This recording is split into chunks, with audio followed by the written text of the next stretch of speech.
This new video just released by the National Transportation Safety Board. You can see the Air Canada flight approaching. It's circled for you, getting ready to land, but not on the open runway where it was supposed to land.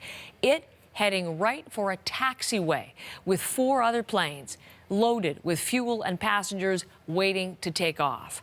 The lights right under the Air Canada plane. And there you see at the last minute, the pilots on that plane realizing something's wrong and they pull up.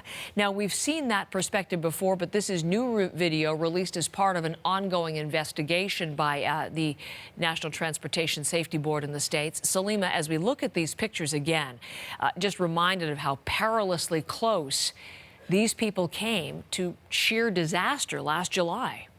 Absolutely, Heather. It's such a chilling video when you look at that, realize just how close those 4 passengers' jets were. They were just sitting there, obviously waiting to take off as that plane was coming down.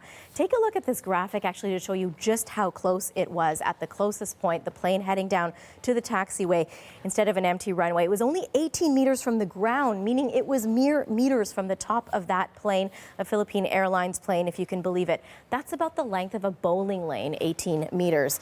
So after getting so terribly close, the pilot finally jerks up and pulls away from the taxiway, averting, as you said, what could have been an aviation disaster with more than 1,000 passengers on all of those planes. But what's interesting is what other pilots were saying at the time. Take a listen to what other pilots were saying as the Air Canada plane was bearing down on them. Air Canada 759 confirmed, clear to land runway 28 right. There is no one on 28 right but you.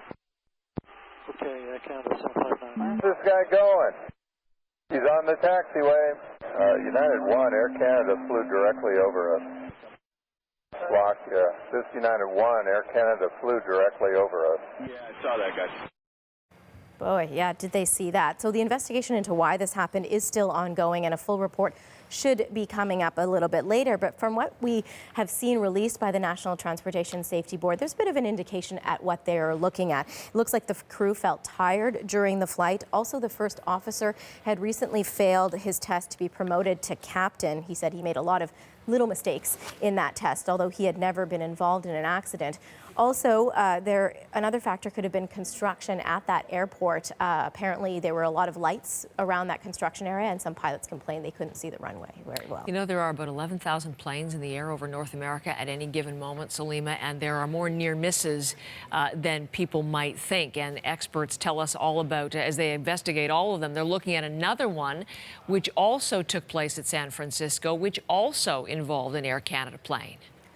That's right, and it was just months after that incident we were just talking about. In this one, the Air Canada Flight 781 was cleared to land on a runway, but then air traffic control realized that there could have been another plane that was not yet out of the way, so it tried to get the original flight, the Air Canada flight, to abort the landing, tried to contact the Air Canada plane over and over 6 times, but there was no response.